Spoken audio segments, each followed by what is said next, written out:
اسرائیل کے خلاف حملے پر ایران مبارکباد کا مستحق۔ کوئی سوچ بھی نہیں سکتا تھا اسرائیل پر حملہ کیا جا سکتا ہے۔ امید ہے معاملہ رک جائے گا۔ مشاہد حسین سید کی جی ٹی وی نیوز سے گفتگو۔ کہا امریکہ ایران اسرائیل تنازع کا حصہ نہیں بنے گا۔ مسلم ممالک ایران کے ساتھ کھڑے ہوں۔ نون لیگی رہنما کا مشاہد حسین کا مشورہ۔ سابق سفیر ملیحہ لودھی بولی کہ اسرائیل تنہا ہو چکا۔ کوئی ملک مشرق وسطی میں جنگ نہیں چاہتا۔ امریکہ بھی جنگ نہ کرنے کا مشورہ دے رہا ہے۔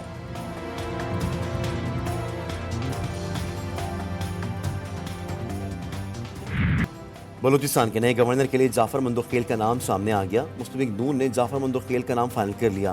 وزیر اعظم شہباز شریف کچھ دنوں میں گورنر کے انعام کا اعلان کریں گے۔ وزیر اعظم نئے گورنر کی تقریب اہل برداری میں شرکت بھی کریں گے۔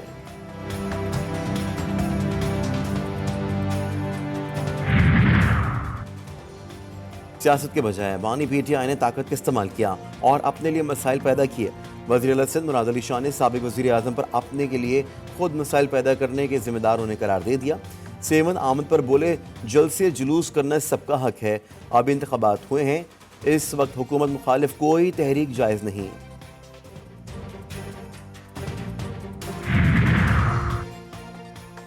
جامچورو کے قریب سپر ہائی وے نوری آباد جوکھیو موڑ پر دو مسافر بسیں آپس میں ٹکرا گئیں۔ حادثے میں 2 بچوں سمیت 3 افراد جاں بحق، 20 شدید زخمی ہو گئے۔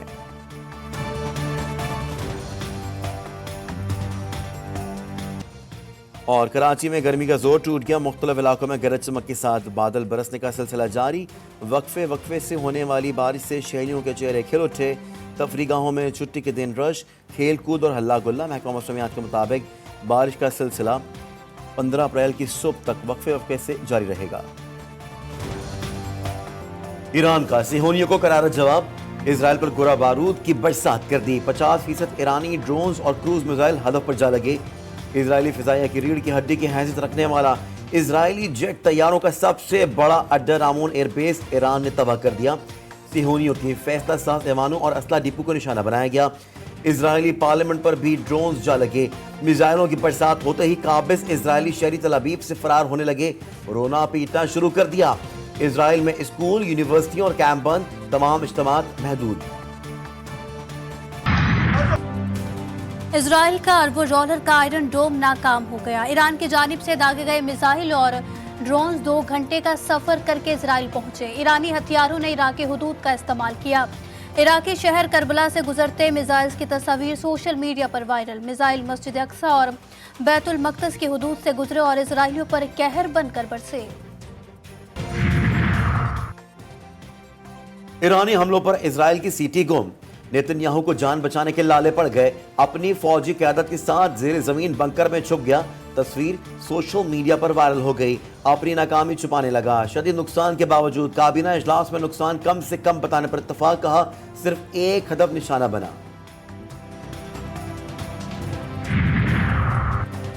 صہیونی ریاست کی دوہری چال۔ اسرائیلی کابینہ کی ایران پر جوابی حملے کی منظوری۔ جوابی حملے کا اختیار اسرائیلی فوج کے حوالے۔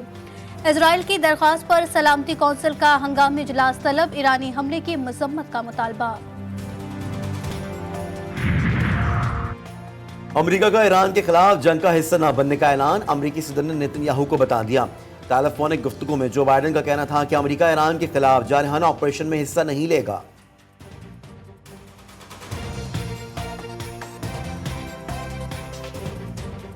ایران کا اسرائیل پر حملہ اقوام متحدہ کے چارٹر 51 کے تحت قانونی اور جائز قرار۔ حملے کے بعد ایرانی وزیر خارجہ کا بیان، کہا حملہ اقوام متحدہ کے اصولوں کے عین مطابق اور دفاعی پوزیشن میں کیا۔ اسرائیل ناسور ہے اور ناجائز قابض ریاست کو سبق سکھانا ضروری تھا۔ مستقبل میں بھی غیر قانونی اقدامات کے مقابلے میں ایران ایسی کارروائی سے ہرگز گریز نہیں کرے گا۔ ایران کے اسلامی انقلابی گارڈز کا اعلامیہ جاری۔ ایرانی عوام کو پرسکون رہنے اور مطمئن رہنے کی تلقین۔ بیان میں کہا گیا ہے کہ اسرائیل کی کسی بھی شرارت کا منہ توڑ جواب دیا جائے گا۔ عوامی دفاع کے لیے ہر وقت تیار ہیں۔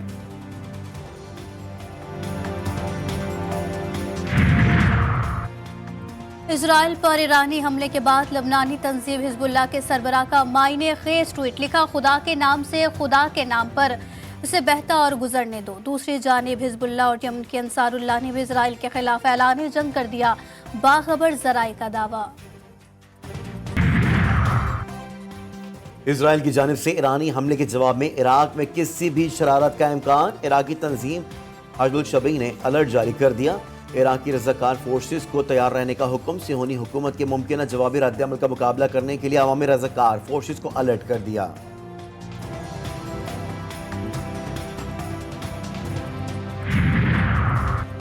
اقوام متحدہ کے جنرل سیکریٹری اینتھونی گوتریس کی ایرانی حملے کی مذمت، ایران اور اسرائیل دونوں سے صبر اور تحمل کی اپیل، کہا خطہ جنگ کا متحمل نہیں ہو سکتا۔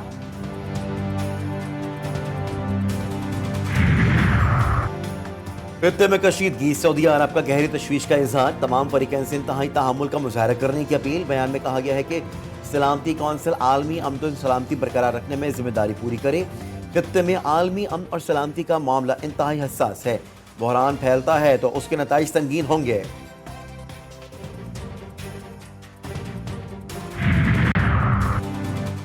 پاکستان کا مشرق وسطی کی صورتحال پر شدید تشویش کا اظہار، تازہ واقعات کو سفارتکاری کی ناکامی قرار دیا۔ ترجمان دفتر خارجہ ممتاز زہرا بلوچ کہتی ہیں، یہاں بھی اقوام متحدہ کی سلامتی کونسل بین الاقوامی امن و سلامتی قائم رکھنے میں ناکام ہوئی۔ یہ واقعات سنگین اثرات رکھتے ہیں، تمام فریقین تحمل سے کام لیں اور کشیدگی کم کرنے کی طرف بڑھیں۔ اب صورتحال مستحکم کرنے اور امن کی بحالی کی اشد ضرورت ہے۔ پاکستان نے کہا تھا خطے میں دشمنی کو روکا اور غزہ میں سیز فائر کیا جائے۔ ایرانی شہری جنگ کے آغاز کے ساتھ ہی جشن منانے لگے۔ ایران کے تاریخی شہر قم میں بی بی فاطمہ معصومہ کے روزے پر ایرانی اور فلسطینی پرچم اٹھے، ہزاروں افراد پہنچ گئے۔ لبنان میں بھی ریلی نکالی گئی، فلسطین میں بھی مسجد اقصی کے احاطے میں لوگ جمع، لبیک یا اللہ کے نعرے۔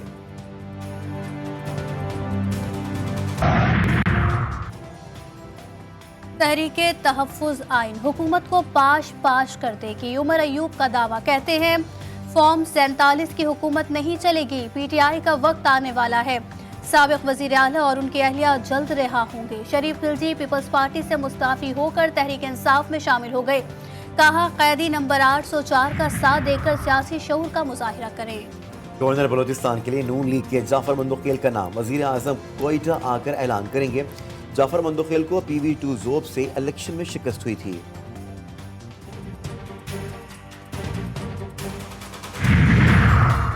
تاریخ پر تاریخ، تاریخ پر تاریخ، بلوچستان کابینہ 2 ماہ بھی تشکیل نہ دی جا سکی۔ پہلے سینٹ انتخابات، پھر وزیر اعلیٰ کی بیرون ملک روانگی اور پھر عید کے بعد کابینہ کی تشکیل کے وعدے بھی وفا نہ ہو سکے۔ صوبے میں کئی اہم امور التوا کے شکار، کابینہ میں کون کون شامل ہوگا، کس کس کو وزارتیں ملیں گی، رہنما خود۔ وزیر اعظم شہید ذوالفقار علی بھٹو کی 45ویں برسی آج منائی جا رہی ہے۔ گھڑی خدا بخش میں جلسے کی تیاریاں مکمل، چیئرمین پیپلز پارٹی جیالوں کا لہو گرمائیں گے، سیکیورٹی کے سخت انتظامات۔ بلاول بھٹو کہتے ہیں ہم شہید کو خراج عقیدت پیش کرنے کے ساتھ ان نظریات کی پاسداری کا بھی عہد کریں گے۔ بہاول نگر واقعے کی تحقیقات، پنجاب حکومت کی بنائی گئی جے آئی ٹی کا نوٹیفیکیشن سامنے آ گیا۔ Special secretary home Fazal Rahman J I T کے کنوینر مقرر، کمشنر بہاول پور نادر جے آئی ٹی کے ممبر مقرر، آئی ایس آئی اور آئی بی کا ایک نمائندہ بھی جے آئی ٹی کا کارکن ہوگا۔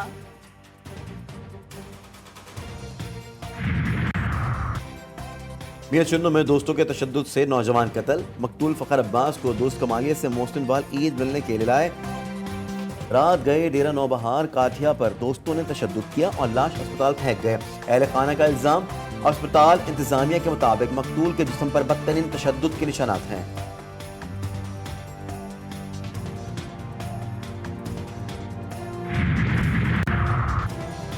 اور پاکستان کے خلاف 5 T20 میچز کی series, New Zealand squad Pakistan پہنچ گیا، کھلاڑیوں کے اسلام آباد انٹرنیشنل ایئرپورٹ پر لینڈنگ کی۔ ٹیم 18، 19 اور 21 اپریل کو راولپنڈی میں 3 میچز کھیلے گی، 25 اور 27 اپریل کو لاہور میں 2 T20 شیڈول۔